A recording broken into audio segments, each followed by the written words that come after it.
सावधान।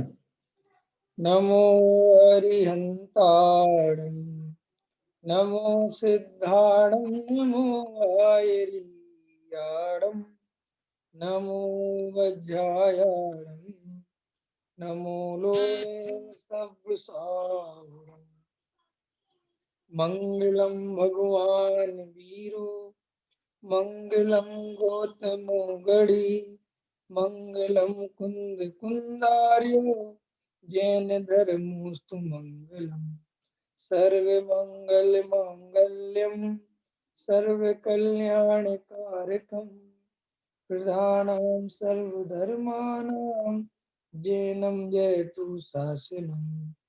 आत्मज्ञान ही ज्ञान है शेष सभी अज्ञान विश्व शांति का मूल है वीतराग विज्ञान वीतराग विज्ञान ही तीन लोक में सार वीतराग विज्ञान का घर घर हो प्रसार। मोह क्षय करने का उपाय। मोह का क्षय कैसे हो, ये हमारी चर्चा चल रही है। हम सब मोह से परेशान हैं, मोह से दुखी हैं, लेकिन हमें मोह दुख का कारण नहीं लगता। हमें दुख का कारण परद्रव्यों का परिणमन लगता है। परद्रव्य हमारी इच्छा के अनुसार परिणमन करते हैं तो हमें सुख लगता है, और परद्रव्य जब हमारी इच्छा के अनुसार परिणमन नहीं करते तो हमें दुख लगता है। वास्तव में दुख तो परद्रव्य से है नहीं, दुख तो अपने मोह से है। लेकिन मिथ्यात्व किसका नाम है? मिथ्यात्व इसी का नाम है जो हमेशा जीव को असली दुख का कारण भाषित नहीं होने देता, अथवा जो असली सुख का कारण है वो भाषित नहीं होने देता। जो दुख का कारण नहीं है उसे हम दुख का कारण मानते हैं, इसका नाम मिथ्यात्व है।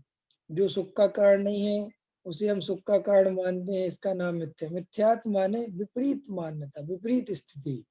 जैसी वस्तु है वास्तव में, देखो संसार का भी स्वरूप गहराई से विचार करो तो संसार का स्वरूप कितना, संसार 4 गति 84 लाख योनि में घूमना कितना आसान है जीव के लिए, और 4 गति 84 लाख योनि से निकलना कितना मुश्किल है।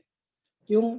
कि देखो जीव को सहज ही जन्मों जन्मों से, अनादिकाल से हम सबको इंद्रिय ज्ञान है, और इंद्रिय ज्ञान अकेला नहीं है, साथ में मिथ्यात्व भी है। और मिथ्यात्व के कितने सारे हेल्प करने वाले हैं बताओ। ये सारा इंद्रिय ज्ञान किसकी हेल्प करता है? मिथ्यात्व के जीव की। किसकी हेल्प करता है? जीव की हेल्प नहीं करता, मिथ्यात्व की हेल्प करता है। क्यों? इंद्रियों के ज्ञान से जीव को ऐसे ही दिखाई देता है कि परद्रव्य से सुखी होता है, परद्रव्य से दुखी होता हूँ। अगर ये काम ऐसा हो जाता तो हम सुखी हो जाते, ये काम ऐसा होता तो हम अच्छे सुखी हो जाते। वो इंद्रिय ज्ञान हमेशा जीव को विपरीतता में ही ले जाते हैं। अब देखो, हम कुछ भी नहीं करें तो हम 4 गतियों में कितनी आसानी से घूमते रहते हैं।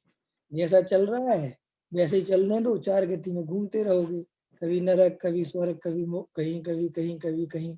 लेकिन मोक्ष जाने का पुरुषार्थ करना पड़ता है। संसार में कुछ नहीं रखा, संसार में तो हम कुछ नहीं करें तो संसार में डले रहे, कुछ क्या है पड़े हैं। अब हमें मोक्ष में जाना है तो पुरुषार्थ करना है। कि क्या पुरुषार्थ करना है? कि इस सच्चाई को पहचानना है, अनुभव से पहचानना है कि पंच इंद्रिय के विषय भोग, संयोग, शरीर इत्यादि का परिणमन ये मेरे सुख दुख का कारण है कि नहीं, किससे मैं सुखी दुखी होता हूँ कि नहीं।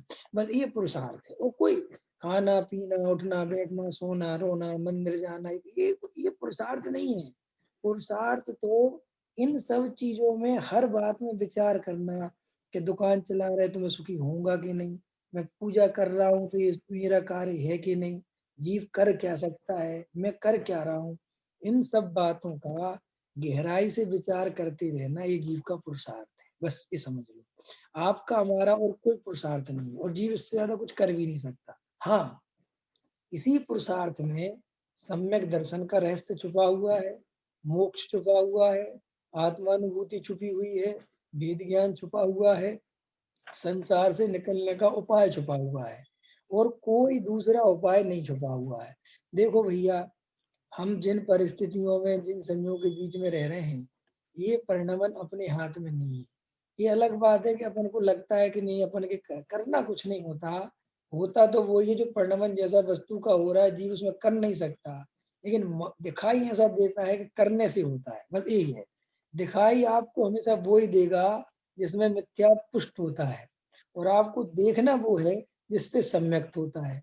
अब बोलो, आपको जो सहज दिखाई देता है उस देखने में क्या करना है?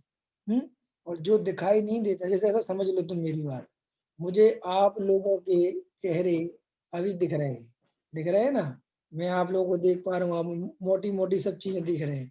लेकिन अभी हमें कोई सूक्ष्म चीज देखनी हो, कोई बारीक चीज देखनी हो, तो हमें उसके लिए माइक्रोस्कोप चाहिए, उसमें से देखेंगे कि दिख रहा है कि नहीं दिख रहा। तो श्री गुरु कहते हैं कि जैसे वहां विशेष देखने के लिए विशेष दृष्टि चाहिए, है ना। जैसे वो वॉच घड़ी सुधारने वाले होते हैं या डायमंड को देखने वाले, तो उनके कैसा होता है, उसमें से देखते हैं, ऐसे निकाल निकाल के देखते हैं। ऐसे ही कहते हैं कि तुम्हें जो इंद्रियां दिखा रही हैं, इंद्रियां क्या दिखा रही हैं कि मैंने भूख लगी और ऐसे भोजन किया और मेरी भूख मिट गई, मेरे को आनंद मिल गया, मैंने ऐसा खाया और मुझे मजा आ गया, मैंने ये देखा, मैंने कपड़े पहने। इंद्रियां सारा बाहर का ये ताम झाम दिखा रही है और सहज दिख रही है, इसमें जीव को कुछ नहीं करना पड़ रहा। वो जो एक से एक अनाड़ी से अनाड़ी आदमी हो, जिसने कुछ भी नहीं किया हो, उससे पूछो कि रसगुल्ला खा के मजा, हाँ मजा आता है, बढ़िया बढ़िया कपड़े, मजा आता है। अच्छा, ये काम कौन कर रहा है? मैं ही तो कर रहा हूँ। ये घर किसने बनाया? मैंने ही तो बनाया। ये काम, कपड़ा किसने बेचा? मैं तो दिखता तो बिल्कुल हर जीव को यही है। अब इसमें विशेष जीव कौन है? कौन है विशेष पुरुषार्थी? जो जीव इससे भी गहराई में जाता है कि नहीं, ये जो दिख रहा है ये नहीं है, इसके पीछे कुछ और है। जैसे देखो, दुनिया में भी अपन क्या करते हैं, कहीं भी कुछ हो, अपन कहते भाई ये पता करो कि इसके पीछे कौन है, क्या है। तो वहां पे विशेष उद्यम करना पड़ता है, सामने तो कुछ और दिखता है। ऐसे ही संसार में हम सबको जो कुछ दिखाई दे रहा है, जैसा दिखाई दे रहा है, वस्तु बिल्कुल वैसी नहीं है। हमें दिखाई दे रहा है कि भोजन करते हैं तो भूख मिटती है, लेकिन जीव को भूख नहीं होती, ये हमें दिखाई नहीं देता। जीव को विकल्प आता है, भोजन कहीं और जाता है, इनमें क्या संबंध है, ये हमें दिखाई नहीं देता। जो कार्य हो रहे हैं उसमें जीव का क्या लगता है, ये हमें दिखाई नहीं देता। ये देखने के लिए विशेष दृष्टि चाहिए, और विशेष दृष्टि कब लगेगी? जब जीव को ये अंदर में लगे कि नहीं, वस्तु जैसी बाहर में दिख रही है, व्यवस्था जैसे बाहर में दिख रही है, व्यवस्था बाहर बिल्कुल वैसी है नहीं। पहले ये बात समझ में, और अगर आप इस व्यवस्था में खुश हो, आप कोई, आपको अंदर विचार ही नहीं है, ठीक है, आप सुनते रहते हो, तो आप आत्मा अनुभव नहीं कर पाएंगे, वेद ज्ञान के उस गहराई में नहीं उतर पाएंगे, आत्मानुभूति के तल को नहीं छू पाएंगे। क्यों? इन सब के लिए आपको गहराई से ये अनुभव करना पड़ता है, समझना पड़ता है कि वास्तव में ये भोजन से मेरा जीवन नहीं चल रहा है, ये शरीर मेरा नहीं है, ये शरीर का कारण मेरा नहीं है, शरीर का कार्य मैं नहीं हूँ। ये सब बहुत लंबा चिंतन करना पड़ेगा। कोई जीव ऐसा सोचे कि आपने सुना दिया और हमने मान लिया। और देखो, वर्तमान में हम सब जीव अपनी अपनी योग्यता का विचार करें तो अपनी कसाएं तीव्र हैं, अपन की आकुलता विशेष है, शारीरिक सहनन स्थितियां, सारी स्थितियां जो हैं वो बहुत मोक्ष मार्ग के लिए निकट नहीं है, सारी विपरीत हैं। क्यों? कसाय के प्रचंड वेग होते हैं तो जीव को होश नहीं रहता। तो इस तरीके से हम सबको, जैसे लोक में चारों तरफ लुटेरे घूम रहे हों, तो हमारे पास माल हो तो बहुत सावधानी से निकलना पड़ता है कि भैया चुपचाप निकलो, कुछ नहीं बोलना।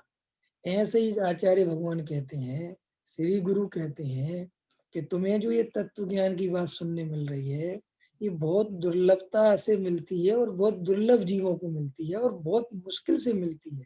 इसलिए कोई तुम्हारा उदय ठीक है तो तुम इसके ज्यादा प्रचार प्रसार, ज्यादा हल्ला गाल मत बजाओ, क्योंकि तुम्हारे अंदर अभी कसाय मिट्टी नहीं है, तुम्हारे अंदर भी कसाय ज्यादा है।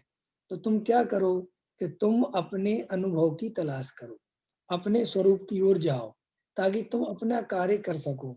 और ज्यादा विशेष उसमें पढ़ोगे, नेतागिरी में, इसमें उसमें, हमें तो फिर रह जाएगा, तत्व ज्ञान रह जाएगा। हाँ, कोई कोई ऐसी बात है कि जिसमें वास्तव में भूमिका के अनुसार हमें काम करना ही चाहिए, वो एक अलग बात है। लेकिन हम व्यर्थ में जीवन निकाल दें, उन्हीं कामों में निकाल दें जो अन्य जीव जिस काम में निकाल रहे हैं, तो फिर हम तत्व ज्ञान का उपयोग नहीं कर पाएंगे। जैसे मान के चलो, दुनिया करोड़पति बनने की रेस लगी है, तो करोड़पति बनने की रेस मत लगाओ, मत लगाओ, कोई फायदा नहीं है। सब जिनको जो करना है करने दो, देखो सब ध्यान से। हाँ, सिर्फ ये जरूर होना चाहिए कि हमारे जीवन में निर्विकल्पता रहे, आजीविका की हम इतनी भी वो मत स्थिति खराब करने के परिणाम में स्थिर न रह जाए, ऐसा नहीं।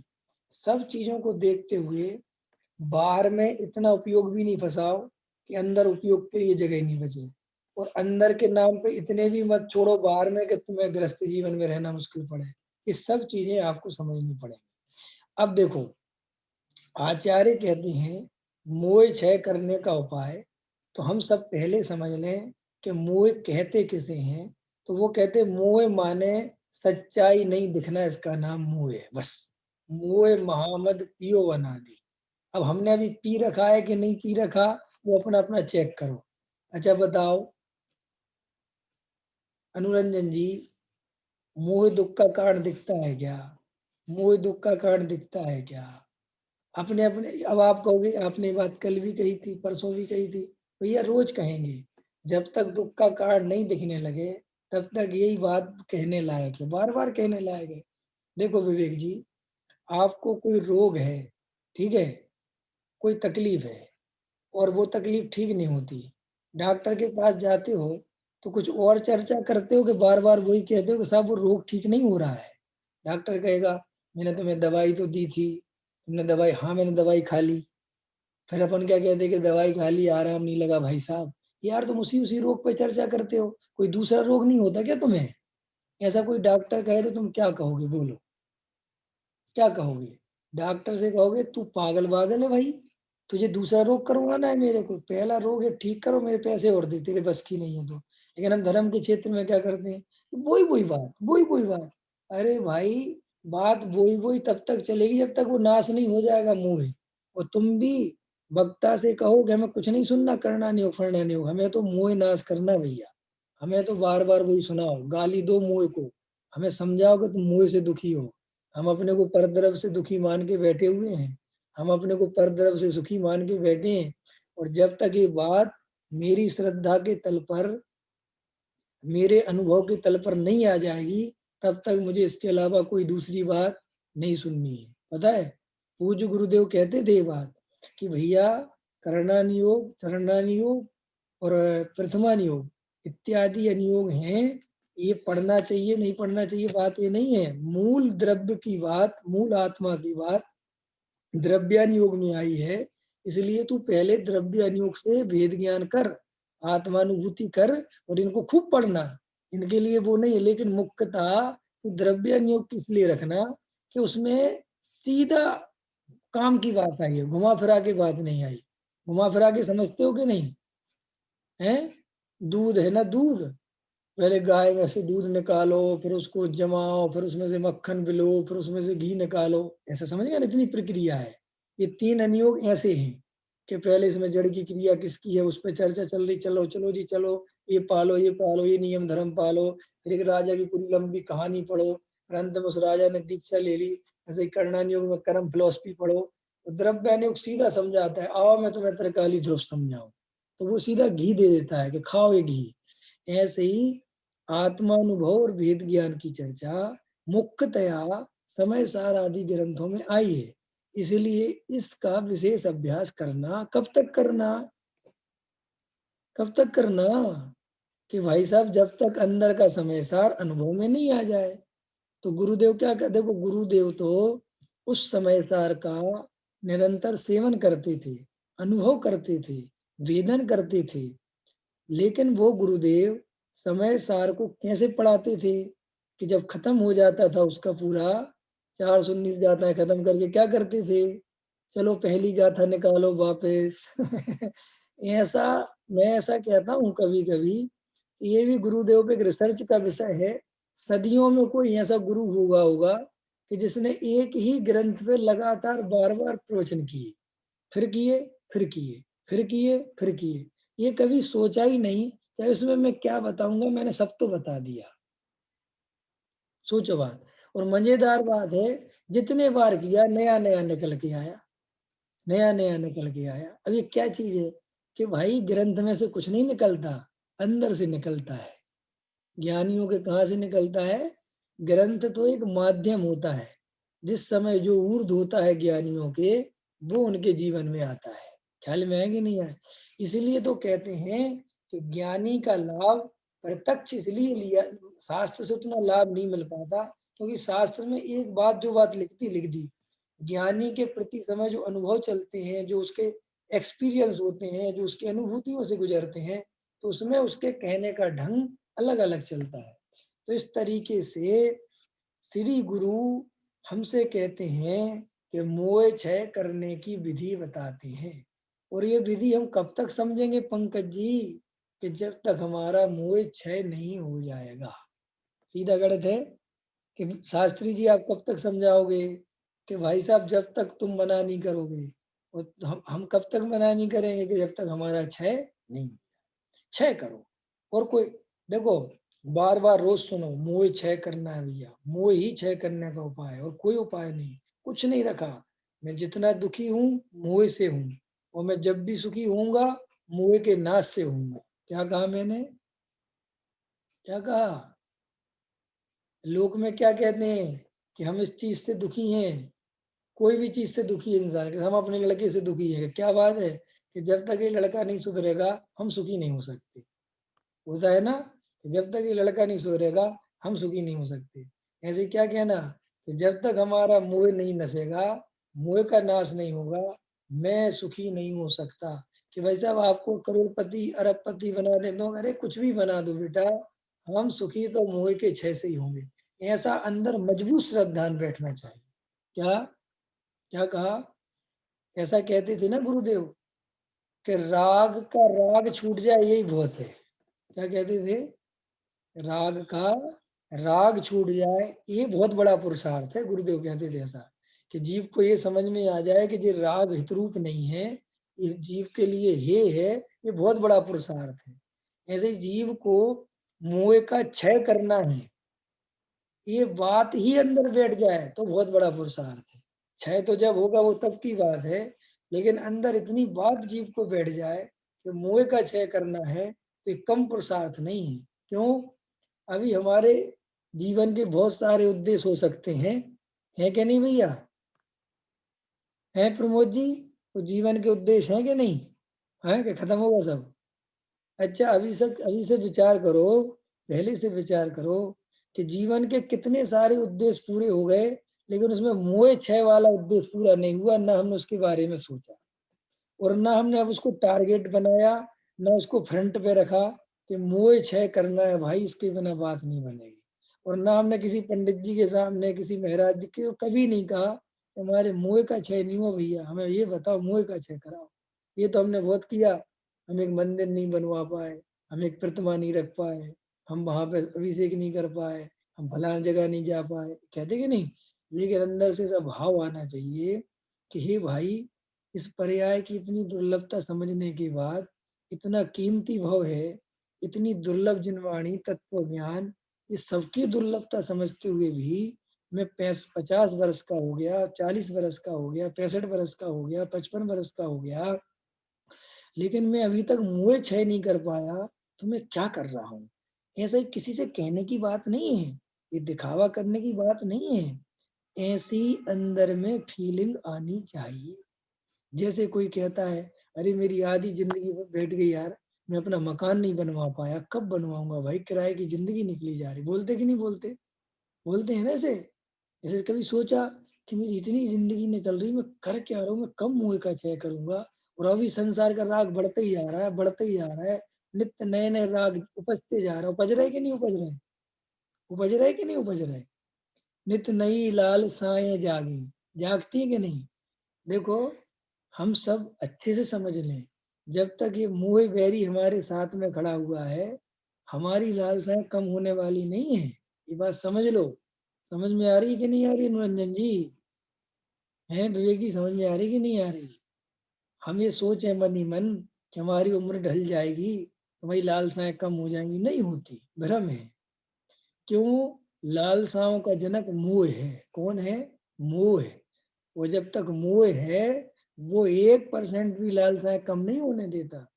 देखो, अभी तुम्हें सुनो मेरी बात, तुम्हारी उम्र हो गई समझ लो 50 वर्ष, और तुम्हारे बेटे की उम्र है समझ लो 20 वर्ष, ठीक है। उसका मोह तुमसे कमजोर है अभी। 1 मिनट में कह देगा पापा उठा के फेंक दे, कुर्सी बेकार है। तुम नहीं कहोगे, तुम कहोगे बे बकवास बंद कर रहा है, कुछ आता पता तो नहीं, रख इस कुर्सी को अभी संभाल के। करोगे कि नहीं करोगे? तो मोह किसका तगड़ा है, उसका कि तुम्हारा? वो 1 मिनट में कहेगा पापा हटाओ ये कपड़ा बेकार हो गया, तुम कहोगे नहीं नहीं रखो। इसका मतलब क्या है कि भैया मोह घट नहीं रहा, ये तो और भयंकर हो रहा है। कि कैसे भयंकर हो रहा है कि अब तो पुरानी चीजों से भी मोह बढ़ रहा है, और नई से तो बढ़ ही रहा है। नई से तो बढ़ ही रहा है? कोई अपने बच्चे कोई सामान खरीद के लाए, कोई भी चीज, तो माँ बाप को ज्यादा चिंता होती है, संभाल के रखना, अच्छे से रखना, तुम्हारा बढ़िया जीन्स है, अभी कभी खुद जीन्स नहीं पहनते, उसकी जीन्स की चिंता सता रही है।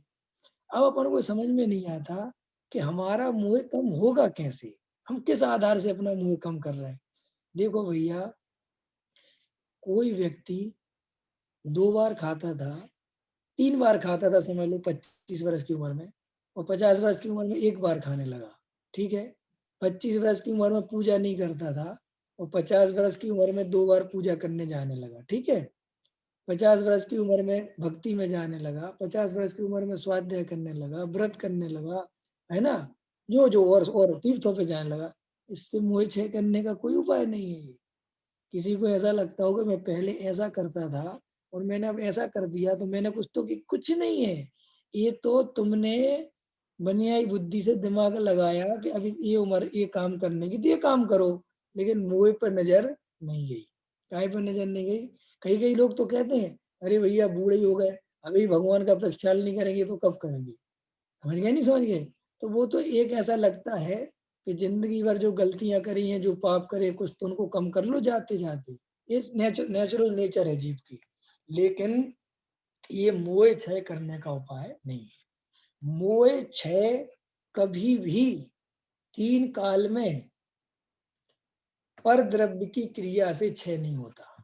क्या कहा सचिन जी? मोह का क्षय 3 काल में भी पर द्रव्य की क्रिया से नहीं होता। मोह का क्षय तो स्वद्रव्य में रमने से, स्वद्रव्य को जानने से, भेद ज्ञान के द्वारा, आत्मानुभव के द्वारा संभव है। कोई ऐसा सोचे कि मैंने परिग्रह कम कर लिया, मैंने पूजा पाठ चालू कर दिए, मैं तो बहुत सुधर गया, मैंने सब चीजों का त्याग कर दिया, मैं तो शुद्ध भोजन करने लगा, मैं तो रोज स्वाध्याय सुनने लगा, इससे मोह क्षय नहीं होता। ये हम नहीं कह रहे, ये इसके पहले अनंत आचार्य केवली परमात्मा कह के गए हैं कि जीव अनंत बार ये सब कर चुका है, लेकिन मोह महामती रखा है, उसका नाश नहीं हुआ। ख्याल में है सुनील जी? पकड़ में आई बात? तो श्री गुरु कहते हैं कि गहराई से विचार करो। क्या विचार करो? कि मैंने अभी तक अपना अपना लगाना, अभी तक मैंने वास्तव में मोह क्षय के उपाय में सच्चा उपाय क्या किया है। जबकि जो मैं उपाय किए हैं, मैंने उनमें भी ये बात सुनी है कि उपाय सच्चे नहीं है। क्या कहा मैंने? अरे जो लोग स्वाध्याय में जाते हैं, स्वाध्याय में बैठते हैं, तो स्वाध्याय वालों ने उनको ये भी तो सुनाया कि पूजा पाठ भक्ति ये सब इनसे मोह क्षय नहीं होता, और फिर भी वो कर क्या रहे हैं कि वो ही कर रहे हैं और उसी में संतुष्ट हैं। इसका मतलब ये है कि सच्चा उपाय तो नहीं हुआ। हुआ कि नहीं हुआ? देखो ऐसा नहीं है मेरे कहने से मत कहना कि नहीं हुआ। किसी का हो रहा हो तो शाबाश, बढ़िया बात है, हमें क्या मतलब, हम किसी पे आरोप थोड़ी लगा रहे हैं। कोई कर रहा होगा, कोई तत्व विचार करने वाले जीव हैं, कई लोग करते हैं, ऐसा नहीं कह रहे, लेकिन आप एक सामान्य बात कह रहे हैं कि जिन जीवों ने अभी तक नहीं किया, वे जीव जरूर विचार करें, क्या हमने हृदय भर के सच्चा उपाय किया है? हृदय भर के समझते हो? हृदय भर के समझते हो? हृदय भर के सच्चा उपाय करना, जैसे हम लौकिक कार्य तन मन धन से करते हैं। हमें व्यापार करना है, तन मन धन लगाते थे, पूरी ताकत लगाते हैं, ना दिन देखते हैं ना रात देखते हैं। हमें अपने बच्चों का शादी विवाह करना है, रात दिन लगा देते हैं। हमें कोई और बड़ा काम करना है, एक मंदिर बनवाना है, तो मंदिर की कमेटियां ना दिन देखती हैं ना रात देखती हैं, लगे रहते हैं।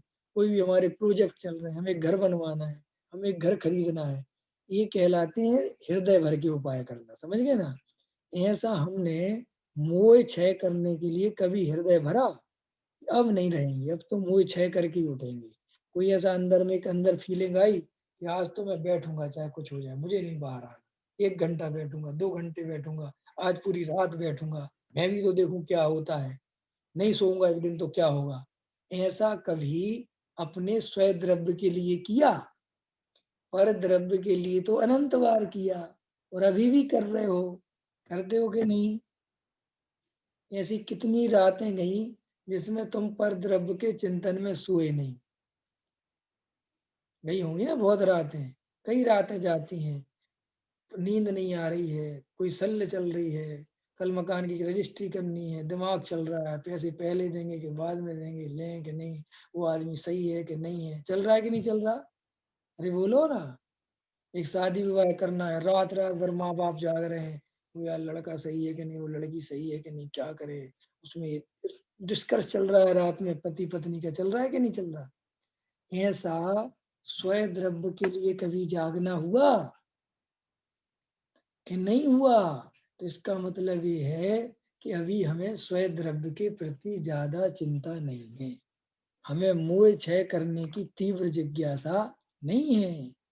लौकिक में हम इतने विचारशील बनते हैं, लोक में इतनी ताकत लगाते हैं, इसका अर्थ है कि हमें लोक की ज्यादा चिंता है, वहां हमें बहुत नुकसान फायदा होता दिखाई देता है। ख्याल में आया? पकड़ में आया? तो मोह क्षय कैसे करना? मोह क्षय करना हृदय भर के। क्या कहा दिनेश जी? मोह क्षय कैसे करना? हृदय से करना, तब होगा। और हृदय के बिना करोगे, क्रिया कांडों से करोगे, पूजा पाठ करके करोगे, नहीं होगा। देखो भाई, हम पूजा पाठ भक्ति स्वाध्याय इत्यादि के विरोध नहीं है। तुम अगर मोह क्षय करना चाहती हो तो वो उपाय नहीं है, बस सीधा इतनी सी बात है। वो करो तुम्हारी बात है, लेकिन वो उपाय से नहीं होगा। फिर कैसे होगा? तत्व विचार से होगा। और तत्व विचार तुम्हें इस कीमत पे करना पड़ेगा, इस कीमत पे करना पड़ेगा कि सब लुट जाए तो लुट जाए, तत्व विचार नहीं छोड़ूंगा, तब होगा तत्व विचार, तब होगा असली तरह।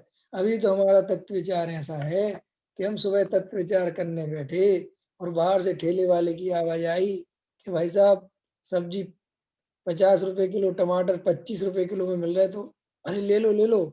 और फिर ध्यान लगाने लगे। कैसे चलेगा? कि अभी तो हमारा समर्पण बहुत ओछा है, हम 10 मिनट नहीं बैठने को राजी। तो ये अंदर से, ये अब ये समय आ चुका है, उन सभी जीवों का समय आ चुका है जो स्वाध्याय करते हैं, तत्व विचार सुनते हैं, समझते हैं, कि अभी भी अगर हमने मोह क्षय करने का हृदय से उपाय नहीं किया तो कब करेंगे? समय तो बीता जा रहा है, और अपन वर्तमान में स्थितियां देख ही रहे हैं कि वर्तमान का जो काल है वो तो और ज्यादा विपरीत तलीय दिख रहा है, और ज्यादा स्थितियां खराब है, कसाएं जीवों की बहुत तीव्र होती चली जा रही हैं, बीमारियां एक से एक आ रही हैं, किस लेवल पे गवर्नमेंट क्या कर रही है, सब बड़ी स्थितियां अलग हैं। तो अब क्या करना कि भाई इन सब चीजों से तो हमें गुजरना पड़ेगा, हम कुछ नहीं कर सकते, क्योंकि हम इस संसार से, इन समाज के लोगों से, इन सब परिस्थितियों से अलग तो हो नहीं सकते, अब यहीं गिरे हुए हैं। तो भाई इनमें तुम्हें जितना टॉर्चर हो, जितनी तकलीफ हो, समझना, अरे रे रे संसार में कितनी पीड़ा मिलने वाली है, अगर मैंने अपने को नहीं समझा तो क्या क्या दशाएं होने वाली, क्या क्या आकुलता होने वाली है, कैसे कैसे उदय पलट जाते हैं, एक मिनट में क्या से क्या उदय आ जाते हैं। अरे रे, अभी मोह क्षय करना। तो जितनी बाहर में विपरीतता बने, उन अंदर में उतनी शांति बननी चाहिए। क्या कहा मैंने? उतनी प्यास अंदर की बढ़नी चाहिए, बाहर की विपरीतता से घबराना नहीं। हमारे आचार्य ने तो ये कहा कि ज्यादा पाप का उदय रहे तो समझना ना तुम्हारा सही चल रहा है। क्यों? कि तुम जागृत रहोगे। क्या होगा? इससे तुम सोओगे नहीं, तुम्हें रोज टॉर्चर किया जाएगा, तब तो तुम्हें संसार का दुख पता चलेगा, तब तो पता चलेगा कि मोह का दुख कैसा होता है कि नहीं? हम्म। अपन गोपाल दास जी बरैया का उदाहरण देते हैं कि उनकी पत्नी कैसी थी, है? तो गोपाल दास बरैया कहते थे नित्य वैराग्य दायिनी, नित्य वैराग्य उत्पन्न करती थी। तो लोग कहते थे साहब बहुत क्लेश वाली है, वो कहते थे नहीं, इतनी बढ़िया पत्नी तो कभी नहीं मिलेगी। क्यों? कि जो हर समय याद दिलाते रहे कि बेटे तुम्हें सुख नहीं मिलने वाला ये शादी विवाह सुख ऐसा थोड़ी है। ये श्री गुरु कहते हैं इस संसार में तुम्हें निरंतर लगना चाहिए कि सुख नहीं मिलने वाला, आनी चाहिए तकलीफें, आनी चाहिए मुसीबत, पता तो चले तो बेटा तुम सोच रहे हो कि हम सुखी हैं और उदय पलटेंगे तब क्या क्या तकलीफें होंगी और क्या क्या दिन देखने पड़ेंगे। तो फिर क्या करें कि शांति से बैठ के इन पाप के उदय में अपने तत्व ज्ञान को और निर्मल करो, तत्व विचार को और दूर करो और गहराई में जाओ कि देखो देखो कितनी कितनी अपने स्वरूप को भूलने के बाद क्या क्या दशा होगी, किन किन लोगों के साथ उठना बैठना पड़ेगा, कैसे कैसे लोगों से बात करनी पड़ेगी। बोलो करनी पड़ेगी कि नहीं करनी पड़ेगी? हम्म। अरे भाई सोचो बात, एक तत्वज्ञानी जीव अपराधियों की तरह उसको बैठा दिया जाए, उन लोगों के बीच में उसे रहना पड़े, कैसा कैसी कैसी दशा हो, कैसा कैसा बात करने का भी भाव ना बने कि क्या बात करूं, क्या बोलूं, क्या ना बोलूं, बोलो क्या समझे उसको। तो भैया इन उदयों को पहचानते हुए कि अरे एक शुद्धात्मा ही शरण है, क्या शरण है? अपना स्वरूप ही शरण है, संसार में कोई शरण नहीं है। देखो भैया शरण वो है जहां से लौट के ना आना पड़े। क्या कहा मैंने? असली शरण कौन सी है? गए तो लौट के ना आने पड़े। संसार में शरण तो देते हैं लोग, लेकिन कितने दिन की? 2 दिन की दे देंगे, 3 दिन की दे देंगे, फिर क्या कहेंगे भैया अपने घर जाओ, कहेंगे कि नहीं कहेंगे? बोलो। अभी मैं आपके किसी घर में आ जाऊं अपने बीवी बच्चों को लेके, वो कहूँ जी मुझे रख लो परमानेंट, तो कहोगे अरे साहब परमानेंट तो नहीं हो सकता, 2 दिन तो रह जाओ, आप 3 दिन रह जाओ, 4 दिन रह जाओ, परमानेंट नहीं। और अगर मेरे मुंह से परमानेंट निकल गया तो फिर तो एक दिन भी नहीं घुसाओगे अंदर, कि घर पे कब्जा कर लिया तो, फिर बाहर नहीं निकला तो। बोलो। जैसे कोई किराएदार अपने से कहे कि साहब आपका मकान किराए से चाहिए, और अपन कहें कि हाँ ठीक है अच्छी बात है, कितने दिन के लिए, कब तक रहोगे? वो कहे आजीवन, मैं निकलने वाला नहीं हूँ, तो फिर दोगे क्या? बोलो। 11 महीने का एग्रीमेंट लिखवा लेते हो कि 11 महीने में निकल बेटा, फिर हम दोबारा लिखेंगे तेरा एग्रीमेंट। श्री गुरु कहते हैं अगर आत्मा से एग्रीमेंट लिखवाओगे तो अनंत काल का लिख जाएगा। कितने काल का? जी किराए पे जब दुकान लेते हैं ना ये व्यापारी लोग, तो ये कहते कि भैया हम 3 साल का लिखवाएंगे कम से कम के। क्यों? अरे हमारी दुकान चल निकली और जम गया काम, तुम कभी खाली करो, हमें इतनी जल्दी की तो नहीं लेंगे। तो श्री गुरु कहते हैं कि तुम्हारी असली दुकान शुद्धात्मा में चलेगी और वहां पे तुमसे कोई खाली नहीं करवाएगा, इसलिए दुकान कहाँ खोलो? अपनी शुद्धात्मा में खोलो, अपने स्वरूप में खोलो, कोई नहीं भगाएगा तुम्हें। और सुनो, वहां ग्राहक भी नहीं देखना पड़ेगा, स्वयं ही ग्राहक, स्वयं ही दुकानदार, स्वयं का कपड़ा स्वयं को पहनना है, दूसरे को पहनाना भी नहीं है, नाप भी नहीं दूसरे को देना, मस्ती लो, आनंद लो, ऐसा अपना स्वरूप है। तो ये जीव हम सब अंदर से जब जब कर्म के उदय भारी हो अथवा नहीं हो, तो भी उदयों की विचित्रता को गहराई से जानना और अपने स्वरूप में निमग्न होना, तत्व विचार में उपयोग लगाना, बार बार उपयोग लगाना, अरे यही शरण है। देखो भाई उपयोग आसानी से नहीं लगेगा, क्योंकि उपयोग को हमेशा पर में जाने की आदत पड़ी हुई है। क्या कह रहा हूं मैं? है? अब उदाहरण याद आ गया। अभी हमारी बिटिया है ना ज्ञप्ति, तो ज्ञप्ति से हमने कहा कि बेटा हमारी मूछ रख ली हमने, कैसी लग रही? कह रही भैया बहुत बेकार लग रही। फिर मैंने उससे कहा बहुत ज्यादा लग रही, कह रही लेकिन टेंशन की बात नहीं है, जब आपको रोज ऐसे ही देखेंगे तो आप फिर ऐसे ही सही लगने लगेंगे। अंतर समझ में आया? आदत, जब आपको रोज रोज फिर उसी चीज को देखेंगे तो क्या पड़ेगा? कि वैसी आदत पड़ जाएगी ना। ऐसे ही श्री गुरु कहते इस उपयोग को आदत पड़ी है भयंकर बुरी बाहर जाने की, इसको अंदर आने की आदत नहीं है, बाहर ही बाहर, बाहर ही बाहर, बाहर ही बाहर। और मजेदार बात है ये जीव उसे अंदर लाता भी नहीं है। एक तो उसे पहले ही बुरी आदत पड़ी हुई है, और माँ बाप कुछ कहते नहीं, वे शाबाशी देते कि वेरी गुड। बेटा कहता है कि पापा 10 बजे घूम के आऊं, आप कहता है अरे क्या बात करता है, 11 बजे तक आना, 12 बजे तक आना, क्या होगा? क्या होगा ऐसे माँ बाप किसी को मिल जाए, क्या होगा? कि फिर तो बेटा कहेगा ठीक है अब तो 1 बजे ही आएंगे हम। हैं? एक मुझे उदाहरण याद आता है कि साहब डॉक्टर साहब सुनाते थे कभी कभी कि एक लड़का रात को फिल्म देख के आया 6 से 9, कितनी देख के आया 6 से 9 का शो। तो जब वो रात को, उससे पुरानी बात बताते हैं वो, तो 9 बजे बहुत बड़ी बात होती थी। आजकल तो 9 बजे सवेरा होता है लोगों का, उस समय रात हो जाती थी। तो 9 बजे जब वो आया तो उसके पिता ने कहा कि इतने जल्दी क्यों आ गए, एक शो और देखा थी, 9 से 12 का भी शो पूरा कर आते। ठीक है, तो बेटा ने उठाया और 9 से 12 भी देखने चला गया। समझे ना मेरी बात? तो उसके पिता ने सिर पकड़ लिया कि अच्छा पागल आदमी है, और चला ही गया। उसको तो मन में थी एक और देख लेता तो मजा आ जाता। ऐसा समझ गए, ऐसे ही उपयोग हमारा ऐसा है कि उसको तो वैसे ही बाहर मजा आता है, और तुम्हें जो है अंदर में ले जाने की फुर्सत नहीं है, और उसे तो बाहर बहुत मजा आ रहा है। तो मुझे बताओ वो शुद्धोपयोग होगा कैसे? जिस शुद्धोपयोग की तुम इतने गुणगान गाते हो, वो शुद्धोपयोगी मुनिवर, बस एक भावना है, बन जाए आप जैसे, कुछ और न चाहे ना है? ऐसा बोलते कि नहीं बोलते, शुद्धोपयोगी मुनिवर? तो तुम्हें शुद्धोपयोग करना है कि नहीं? शुद्धोपयोग समझते हो? शुद्ध उपयोग माने क्या? शुद्ध आत्मा में लगा हुआ उपयोग, वो शुद्ध उपयोग है। शुद्ध उपयोग माने कोई शुद्ध घी और अशुद्ध घी वाला नहीं है। शुद्ध उपयोग माने स्वरूप में लगा हुआ उपयोग शुद्ध उपयोग है, और अशुद्ध अशुद्ध उपयोग क्या है? पर में लगा हुआ, बस। उपयोग तो उपयोग है, स्वयं में लग जाए तो शुद्ध, पर में लग जाए तो अशुद्ध। क्यों? कि पर में जाना उसका स्वभाव नहीं है, वो विभाव है। स्वयं में रहना जीव का स्वभाव है। तो भाई ये उपयोग जब हम लोक में देखते हैं कि हम कोई रास्ते अगर 5 साल लगातार जाते रहें तो वही आदत पड़ जाती है। कोई हम लगा होता है कि नहीं होता? अरे होता है कि नहीं होता? ये अपन हेयर स्टाइल वगैरह होती है ना, तो अपन ऐसे रखते रहते हैं कई सालों से। तो अपन ने कभी नोटिस किया हो पंकज जी, हैं, आपने भी हेयर स्टाइल एक सी रख रखी, मैंने भी कई साल से सी रख रखी। तो कभी कभी दर्पण के सामने दूसरी हेयर स्टाइल बनाना, तो तुम ज्यादा देर रख नहीं पाओगे, तुरंत क्या कर लोगे? वापस। वापस कैसी कर लोगे? वापस अपनी वैसी कर लोगे। क्यों? आदत पड़ गई ना। अब वो बदलते नहीं आराम से, बहुत आराम से नहीं। तो ये जब इतनी बुरी आदत यही दिखाई देती है, तो जो उपयोग तो जन्मों जन्मों से बाहर घूम रहा है, जन्मों जन्मों की कारण है, आज का नहीं, जन्मों जन्मों से। अब वो अपने अंदर में आया ही नहीं, और हम अंदर लाने की सोच भी नहीं रहे, तो अंदर आएगा कैसे? उपयोग अंदर आएगा जब संसार से थकान लगेगी जीव को। जब जीव को लगेगा अरे रे, संसार में तो आकुलता है भाई, अंदर ही शांति है।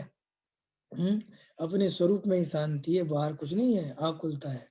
ये जो भजन है ना, राग रूप अंगारों द्वारा, महाक्लेश पाता जग सारा, सजल मेघ बरसाए जिन वाणी, शांति सुधा बरसाए जिन वाणी। तो वो कहते राग रूप अंगार, अंगारा समझ गए ना? जैसे अंगारा हाथ पे आधा सेकंड रखने को कोई तैयार नहीं है, श्री गुरु कहते हैं ये राग आग की तरह है, उस अंगारे की तरह है। ये राग बर्दाश्त नहीं होना, जिसकी तकलीफ दिखनी चाहिए, और जिसको राग की तकलीफ ही नहीं दिखती, वो राग का नाश कैसे करेगा? सीधा गणित है। जीव उसी को नाश करेगा जहां उसे दुख भाषित होगा। जहां उसे दुख भाषित नहीं होगा वहां कुछ नहीं करेगा। तो हमें पहले नंबर पर राग का दुख दिखना चाहिए, वासना का दुख दिखना चाहिए, कसायों का दुख दिखना चाहिए। कोई भी कसा हो, पैसा कमाने की, विषय भोगों की, खाने की, पीने की, पहनने की, ओढ़ने की, घूमने की, इन सब की साथ में जो आकुलता होती है वो दिखनी ही चाहिए। कितनी आकुलता होती है। उस आकुलता से क्या होगा कि वहां से जीव को लगेगा यहाँ से निकलो और अंदर आओ। जैसे अपन कहीं गलत जगह फंस जाए तो अपन को क्या लगता है? जल्दी निकलो यहाँ से, जल्दी निकलो। ये श्री गुरु कहते हैं तुम्हें अपने स्वरूप में ऐसा दिखना चाहिए कि कम जाऊं, बाहर में कुछ नहीं है। तो उपयोग कहाँ आने की चेष्टा करना है अपन को? उपयोग कहाँ लाना है? स्वयं में। बराबर हो गई बात? क्योंकि जो उपयोग रूपी संपदा ही मोह को क्षय करेगी। क्या कहा मैंने? उपयोग रूपी संपदा, मोह क्षय कैसे होगा? देखो मोह का समझ लो तुम, ये उदाहरण दिख रहा, हाथ दिख रहा है ना मेरा, ये समझ लो मोह है, ठीक है? समझना मेरी बात, ये उपयोग है। आगे वाला हाथ क्या है? उपयोग। पीछे वाला हाथ क्या है? मोह है। अब जो उपयोग से किरणें निकल रही हैं, सूरज की किरणें निकल रही, समझ लो, ठीक। और वे जब तक इस तरफ निकल रही हैं तब तक जगत प्रकाशित हो रहा है, ठीक। क्या प्रकाशित हो रहा है? जगत दिख रहा है, स्त्री पुत्र मकान दुकान संयोग ये सब दिख रहा है। अब ये उपयोग यूं पलटा, ऐसे पलट गया, तो इसकी किरणें आई अंदर और बीच में है मोह, तो ये मोह को चीर देगा, मोह का नाश कर देगा। और किसको झलकाएगा? ज्ञान स्वभाव को। किसको दर्शाएगा? शुद्ध आत्मा को। बस ये नष्ट हो जाएगा मोह।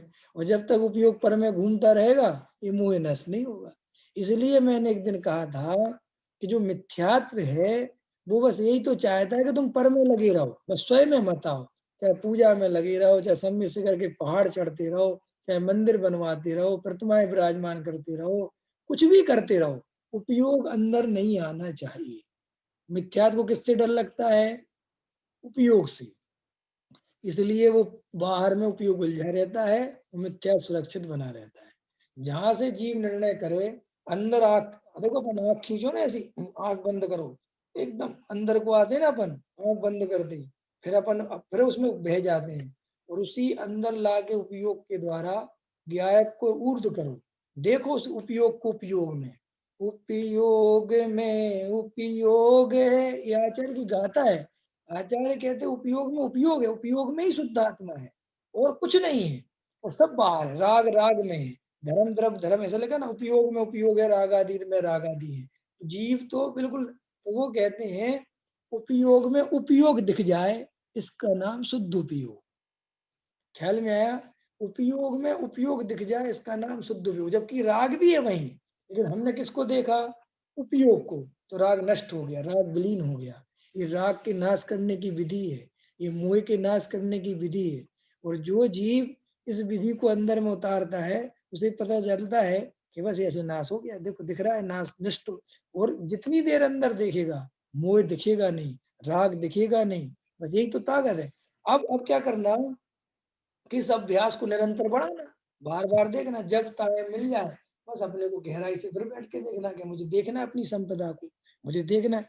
अब आप ये मत समझना कि तुम ये काम करोगे और तुरंत हो जाएगा। ये काम क्षण भर के लिए भी हो जाए, क्षण भर के लिए भी जीव को उपयोग में उपयोग दिख जाए, वही तो आत्मानुभूति है। चंद सेकंड नहीं कह रहा हूँ, चंद सेकंड नहीं कह रहा हूँ, एक सेकंड, सेकंड के भी भाग कर लो, उतने देर के लिए भी उपयोग उपयोग में रह जाए तो बहुत बड़ा पुरुषार्थ है। बस ये काम करो, ये मोह से क्षय हो जाएगा, इसमें कुछ नहीं करना। अब ये तुम दिन में 10 दफे करो, 100 दफे करो, 1000 दफे करो, वही करते रहो, मोह नष्ट हो जाएगा, मोह बचेगा नहीं। इसके अलावा कुछ करना ही नहीं, उपयोग को उपयोग में लगाना है।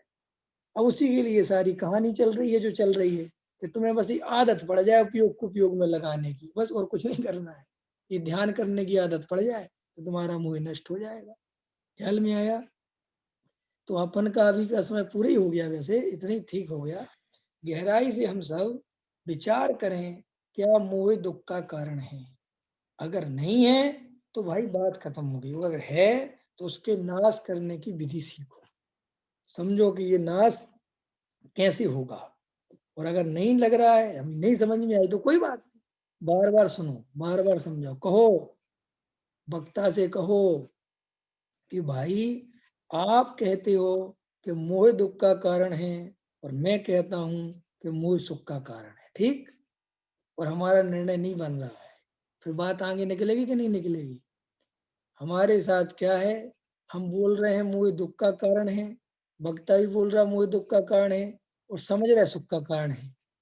अंदर समझ में आया कि नहीं? राग दुख का कारण है कि नहीं? बोलो, अच्छा बताओ, बताओ राग दुख का कारण है कि नहीं? अब हृदय पे हाथ रखो कि तुम्हें कब लगता है, कि तब लगता है जब वस्तु अपने अनुसार परिणमन नहीं करती। जब तक वस्तु अपने अनुसार परिणमन करती है, सबसे ज्यादा मजा तो राग में ही आता है। हैं? आता है कि नहीं सदा जी, बोलो। हैं? हम आपके अनुसार चलते रहे तो पंडित जी बहुत अच्छे हैं और हमसे राग भी करती रहोगी, और हमने तुम्हारी बात नहीं सुनी, बस उसी दिन पंडित जी बुरे हैं और राग बुरा है, हम तो फालतू में राग किया। देखो जीव को ऐसे होता है दुख, अपने अनुसार परिणमन करता है वस्तु तो वहां सुख मानता है, और अपने अनुसार नहीं कर चलती वस्तु तो वहां दुख मानता है, और दुख का कारण उस वस्तु के परिणमन को मानता है। ये नहीं मानता कि मेरे मुंह से दुख हो रहा है। हर कोई कहता है नहीं नहीं उससे नहीं हो रहा, तो मैं हाँ बात तो सही कह रही थी, दुख तो अपने मुंह से हो रहा है, लेकिन अंदर में भाव वही बना रहता है कि भाई साहब गलती तो सामने वाले की है। ख्याल में आया? ये मेरा मोह मुझे पीड़ा दे रहा है, ये मेरी कसाय मुझे पीड़ा दे रही है, ये अंतरंग में अनुभव में नहीं आता। और ये अनुभव में आने लगे, इसका नाम पुरुषार्थ है। क्या कहा मैंने? ये हमारे अनुभव में आने लगे, इसका नाम पुरुषार्थ है। ख्याल में आया? समझ में आया? क्लियर हुआ? कल क्या सुनोगे? कि कल भी यही सुनेंगे? क्या सुनेंगे? मोह क्षय कैसे हो। कि कब तक सुनोगे? कि जब तक मोह का क्षय ना कर दें, बस सीधा करे थे, और कुछ नहीं करना। ठीक है, अभी का समय हो गया, आज के लिए इतना ही। सहजानंदी शोध स्वरूपी अविनाशी